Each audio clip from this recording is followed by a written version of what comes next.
British వాడిని పరమేశం ఇప్పుడు భారతీయులు విదేశాల నుంచి బతికొచ్చిన ఆర్యులు అని ఈ దేశ రాజ్యాంగం ఈ దేశ వాడు ఆర్యుడు ఆధిపత్యం చేస్తుండే ఇక్కడ మూలవాసుల మీద. సింపుల్. సురాపానం తాగిన వాళ్ళు సురులు, సురాపానం వద్దు అన్న వాళ్ళు అసురులు, మూలవాసులు. సింపుల్. తెల్లతోలు ఉంటే వాడు గొప్పోడని వాడు ప్రకటించుకున్నాడు. తెల్లతోలున్నోడు ఆధిపత్యం చేయడానికి నల్లతోలు ఉన్నటువంటి శ్రమ చేస్తున్నటువంటి ఎండకెక్కువ ఉండేటువంటి ఈ మూలవాసులు నల్లతోలు ఉంటుంది కాబట్టి వీడిని ఆ యొక్క నీచంగా చూడడం, రాక్షసులు అనడం, అసురులు అనడం మూర్ఖత్వం చేసిండు వాడు దుర్మార్గుడు. కేవలం ఆధిపత్యం తప్ప ఇక్కడ ఏమీ లేదు. సింపుల్. సో ఈ దేశ మూలవాసులు ఇప్పుడు మీరు ఛత్తీస్గఢ్ అడవుల్లో పోతే వాళ్ళ పేర్లన్నీ అసురు అని ఉంటాయి వాళ్ళకి, చాలా మందికి అడవి బిడ్డలకి. ఓకే, సో ఎందుకుంటాయి ఆలోచించండి. సో అసురులు అంటే ఎవరో కాదు, మన మూలవాసులనే వాడు పెట్టిండు ఆర్యుడు. మూలవాసులు ప్రమాదంలో పడ్డారు కూడా. పడుతూనే ఉన్నాం, ఏం చేద్దాం, కొట్లాడుతూనే ఉండాలి, తప్పదు.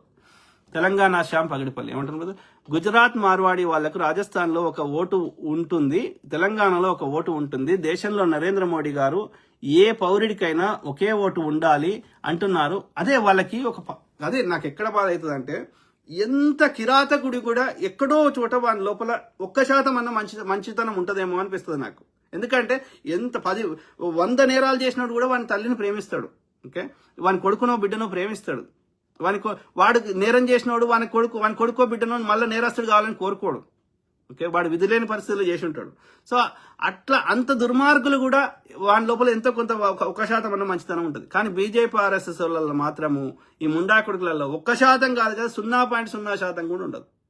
డబ్బుల కోసము, మోసం చేయడం కోసము, గెలవడం కోసము ఎంత నీచానికైనా దిగజారుతారు, ఎన్ని అబద్ధాలైనా ఆడతారు, ఎంతమందినైనా చంపడానికి ఒక్క నిమిషం వెనకాడరు. అందుకే వాళ్ళు ఏమంటారు, మూర్ఖులే అంటారు, ఇంకేమంటారు. ఒకే ఓటు ఉండాలి అంటున్నాడు. కానీ ఈ విధవలు కాదు, ఇప్పుడు ప్రజలని మోసం చేస్తున్నావు, మీడియాని కంట్రోల్ చేస్తున్నావు, సోషల్ మీడియా చెత్త నింపుతున్నావు, మతం చుట్టూ తిప్పుతున్నావు, ఇవన్నీ సరిపోవా? మరి ప్రతిపక్ష పార్టీలను అరెస్ట్ చేసాడు ఎందుకు? ప్రతిపక్ష పార్టీలో ఉన్న వాళ్ళు అవినీతి పరులైతే నీ పార్టీలు ఎందుకు జాయిన్ చేసుకున్నాడు?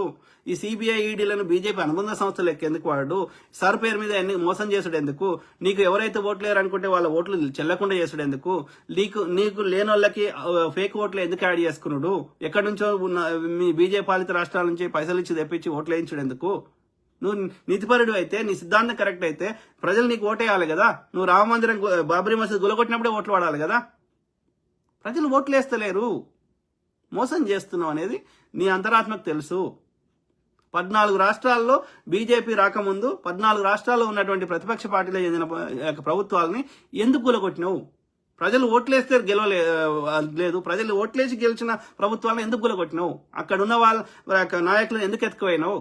ఎందుకు సిబిఐ ఈడీ చూపెట్టి ఇది చేసినావు? అంటే నీకు గెలిచే సత్తా లేదని అర్థమే కదా, ప్రజలు ఓట్లేస్తలేని అర్థమే కదా. మోసం చేయడానికి ఎన్నికలు ఎందుకు? మరి గెలిచిన సంకల్ప కుదుకునేది ఎందుకు? అందుకే అంటున్నా, మీరు మనుషులు కాదు.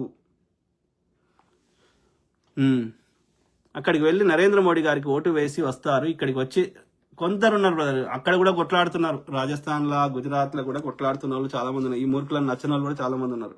కానీ పిచ్చినా కొడుకులు కొంతమంది ఉంటారు, ఇక రాజాసింగ్ లాంటి వాళ్ళు పిచ్చినా కొడుకు. నార్త్ ఇండియాలో ఎక్కువ కొట్లాడుతారు ఈ మధ్య కాలంలో. తెలంగాణ శ్యామ్ పగిడిపల్లి ఏమంటున్నారు, మల్లికార్జున ఖర్గే గారికి కుల వివక్షత ఎదురైంది. ఈ విషయం నరేంద్ర మోడీ గారికి కూడా తెలుసు, కానీ ఖండించలేదు. దేశంలో ప్రధాన ప్రతిపక్ష నాయకుడు, జాతీయ కాంగ్రెస్ పార్టీ అధ్యక్షుడికే ఈ గతి పట్టింది అని అంటే ఇంకా సామాన్యమైనటువంటి జనాల పరిస్థితి ఏంటి? గ్రామాల్లో అన్నగారు ఇది 80 ఏళ్ల స్వాతంత్రం అని మనం గర్వపడుతున్నాం, కానీ బ్రిటిష్ వాడి రూపంలో మన దేశంలో బతికే ఉన్నాడు ప్రజల మధ్య కులమత గొడవలు సృష్టించడానికి. Totally brother, totally. సో అంతేందుకు ఇప్పుడు కాంగ్రెస్ అధ్యక్షుడు ఏది ఐ అండర్స్టాండ్, ఓకే. కానీ ఇప్పుడు బీజేపీ అధ్యక్షుడు ఉన్న ఆయనని ఒకటే దళితుడు ఆయన బంగారు లక్ష్మణ్ ₹1,00,000 లంచం తీసుకున్నాడు అని చెప్పి ఆయన తెహల్కాన్ ఏదో అని చెప్పి ఆయన ఏం చేసిరో మనం చూసినాం. మళ్ళీ తర్వాత ఇంకో దళితుడు ఎప్పుడైనా అయిందా? పోనీ దేశం లెవెల్ కాదు, రాష్ట్ర స్థాయిలో అయిందా? ఇంకో బాపన్న తీసుకొచ్చి పెట్టిర్రు. మున్నూరు కాపాడు ఉండే మున్నూరు కాపాడు తీసేసి బాపన్న పెట్టిర్రు. మాదిగాని పెట్టమాను, మందకృష్ణ మాదిగాని చేయమని, వాడు బాగా సపోర్ట్ చేస్తుండు కదా, చేయమని చూద్దాం. చెయ్యరు. మాదిగోని కిందనో లేకపోతే దళితుని కిందనో వాళ్ళు పనిచేయడానికి వీళ్ళు మా కాళ్ళ కింద ఉండేటువంటి ఇలా మా కాళ్ళ కింద ఉన్నోడు చెప్తే మేము వింటామా అని వాళ్ళు అనుకుంటారు. వాళ్ళు కులం పేరు మీద దూషి కాంగ్రెస్ వాడే తెచ్చిండు ఆ చట్టం, అట్రాసిటీ చట్టం. లేకపోతే కులం మీద అదొక తిట్టు, మాదిగా మాల అనేది ఒక తిట్టు, అది ఒక నా చిన్నప్పుడు. సో అట్లాంటి భావజాలం ఉన్న వాళ్ళు ఇప్పుడు పార్లమెంట్ ఓపెనింగ్కి ఎవరు వచ్చారు? బ్రాహ్మణులే కదా మొత్తం కాషాయం వేసుకొని. దాన్ని బట్టి మీరు అర్థం చేసుకోండి. మీరు ఎప్పుడైనా చిన్నజీఆర్ అంటే ఆయన, ఈవెన్ కేసీఆర్ అనే ముఖ్యమంత్రి కేసీఆర్ అంటే ఆయన చిన్నజీఆర్ కాలు మొక్కిండు, గోదావరి జిల్లా టైపిస్ట్ అయిన బ్రాహ్మణ్కి. అట్లనే రేవంత్ రెడ్డి గారు మొక్కిరు. కానీ చిన్నజీఆర్ అంటే ఆయన ఇంకో బ్రాహ్మణి కాలు మొక్కం కూడా నేను చూడలే. అంటే అర్థం చేసుకోండి, చిన్న పోరాడైన బ్రాహ్మణుడు కూడా వేరే వాళ్ళ కాలు మొక్కడు. అంటే ఎందుకని? వాడు రాసుకున్నాడు ఆర్యుణ్ణి అంటే గొప్పవాడిని అని రాసుకున్నాడు. వాడు గొప్పవాడు అందరి చేత కాలు మొక్కించుకుంటాడే వాడు మొక్కాడు. Very unfortunate. సో అయితే వాడు వచ్చేటప్పుడు వాళ్ళ స్త్రీలను తెలియదు కాబట్టి స్త్రీలను కూడా సూత్రులు అన్నాడు. సో బ్రిటిష్ వాడు ఇంకా బీజేపీ వాడి రూపంలో, కరెక్ట్ బ్రదర్, బీజేపీ వాడి దేశంలో, బ్రిటిష్ వాడి దేశంలో ఏమన్నా వదిలేసిపోయిండు మనకి అంటే వాడి వారసులైనటువంటి బ్రిటిష్ జనతా పార్టీని. ఇది 100,000% వాస్తవం.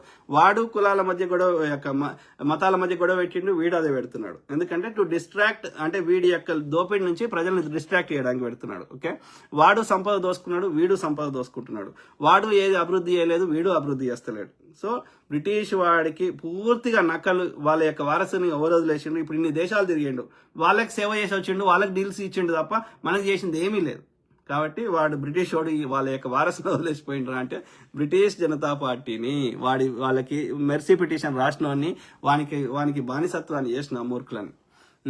సంత్ కుమార్ రాజా సాబ్ నమస్తే. నమస్తే బ్రదర్, నమస్తే. చెప్పురా నాయన. ఇప్పుడు నేను ఫ్యాక్ట్స్ చెప్పినప్పుడు నువ్వు ఇప్పుడు రాజేష్ అంటే ఉన్నాడు, నీ బొంద అంటున్నా. నా బొంద ఓకే అగ్రీ చేస్తా. ఓకే, నా బొంద సరిపోదు కదా. బొంద ఎందుకంటే నువ్వు ఆ కారణం చెప్పొచ్చు కదా. నేను ఏం తప్పు చెప్పినో చెప్పొచ్చు కదా. మీ సావర్కర్ ఎక్కడ బ్రిటిష్ వాళ్ళతో పోరాటం చేసిండో చూపెట్టవచ్చు కదా.